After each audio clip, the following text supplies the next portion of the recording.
The Korean War began on June 25, 1950, when 75,000 North Korean soldiers were ordered to cross the 38th parallel, the demilitarized zone, between two nations that were once united, North and South Korea. Brothers separated by political ideology, South Korea fought not only against the North Koreans, but resisted systems the Soviet Union ingrained in the North Koreans, communism and totalitarianism. Instead, the South Koreans fought for capitalism and freedom. Shortly after the North Koreans crossed the 38th parallel, the U.S. joined in the war to help the South Koreans reach their goal. Nearly 5 million soldiers and civilians lost their lives throughout the Korean War. Combat medics played an integral part in providing medical care to our soldiers on the front line. They were typically located with the combat troops to provide urgent care when needed in the absence of doctors. This interview is about the life of Robert B. Boone and some of his experiences in the Korean War as a medic.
I'm going to need you to please state your name and date of birth and where you were born. Okay, my name is Robert B. Boone Jr.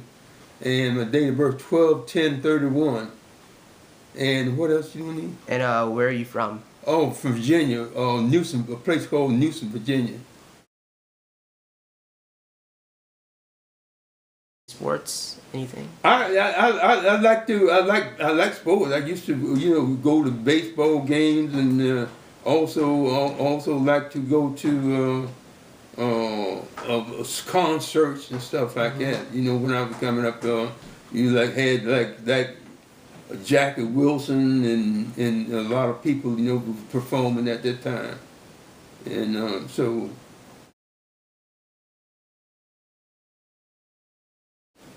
How was it like growing up in the South when you were young? Well, it wasn't very good. The South wasn't a great place to live back in when I was coming up, because they had a whole lot of bad things going on, and they was just grabbing people just off the street. You didn't have to do anything, for if you was look suspicious, just grabbed off the street, and God knows what might happen to you. Right. Yeah. So, did you ever encounter like a specific instance of prejudice when you were a teenager? Oh, of course. A lot of that prejudice. That was a thing that living in the South. That's what would happen to you. And I remember my mother telling me all the time, when you go out, make sure that you respect people that when you're out, and of course back in them days you had to call people like Mr. Mrs. And that's where that's the best way to get along. And then most of the time people seem to respect you more if you try to be decent to them. Military. I was 18. 18. 18 years old when I joined the military. Okay. And what ranking were you when you first joined? I got out as a corporal. Okay. Back that time, you had to be pretty great to even make corporal back when I was coming out. Okay. But anyway, I did go up to the rank of corporal. And like I said, I had two tours of service. I went to the Army the first time, and that's when I made the corporal. But then I came out and I re-enlisted for another 4 years in the Army. Okay, cool. So, how long did you serve? How long did I serve? Yeah. Let's see. I had four. Had the first tour of duty was 3 years, and then I re-enlisted. That was a 4-year tour. That's Okay. so about 7, 8 years all total. Okay. So when you were serving, did you serve with African Americans or did you serve with I served other with races? all kinds of people. Okay. You had people from the what they call Republic of Korea. That was people that lived in that area. Right. They called Republic of Korea. Then I had people from all different countries served at the same time I did. And you had people far away as Britain and Australia and all those places like that. They also had troops in Korea at the time. It was about 3 people in my unit that was medics.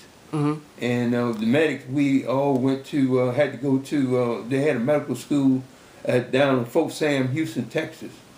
That we all had to go to that medical school to before we could go to Korea and serve the people there in Korea. Impressions of the war. What do you think about it? Impression of what? What was your impression of the war? Like, what did you think War? about it? Yeah, of the war. Well, I just figured that there shouldn't even be a war going on, and I didn't have a very impression of it. My impression was similar to I know you heard of Muhammad Ali, and that these white folks ain't never did nothing. That these brown folks never did anything to me. So why am I over here fighting them? Right. That was about the same impression that I had when I was when. Do you have anything that you like remember? Like any events you remember from the war that A whole lot of bad things that happened during the war. I remember one incident is that we had when I was in Korea, we had what they call he was only about 12, 13 years old. He used to like keep the tent in good shape and like shine your shoes and all that kind of stuff. And I remember one time that this soldier woke up in the middle of the night. He got scared. He thought that this guy was a Korean sniper or something, and he got up and shot that boy dead in the tent that we was living in. And that's something that I never forget. It always stays in my mind. It's hard to forget. Were you injured at any time during the war? Yeah, well, injured because of there's something that you never get over with. I had a PTSD, and that's something that stays with you from the rest of your life. And now the VA treats me now for PTSD. That's post-traumatic stress syndrome. And they treat me now for. I've had that ever since. Like the climate in Korea, how is that? Oh yeah, well we had the climate in Korea was a real bad climate. They in the summertime you burn up. Right. And in the winter you freeze. I mean, it was just downright cold. I never seen the weather like that. That was a downright cold place in Korea. And that's something that I always remember. That you know, that was you know, that was something that and right now I got problems with my feet that you know, frost spikes and stuff like that that the VA also treats.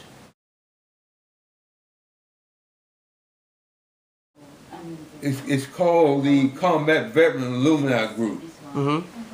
It was started by my commander, and it's been going on there since it was started back. I think it's been about 7-8 years ago. It's been going on ever since. It's called, like I said, called Combat Veteran Alumni Group. Okay.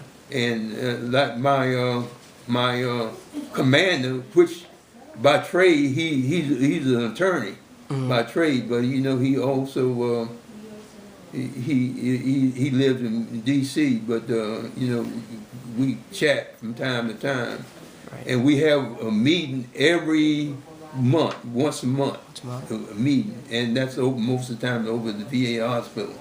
Okay. You know. What do you guys usually? What do you guys, you know, discuss? I mean, and also on the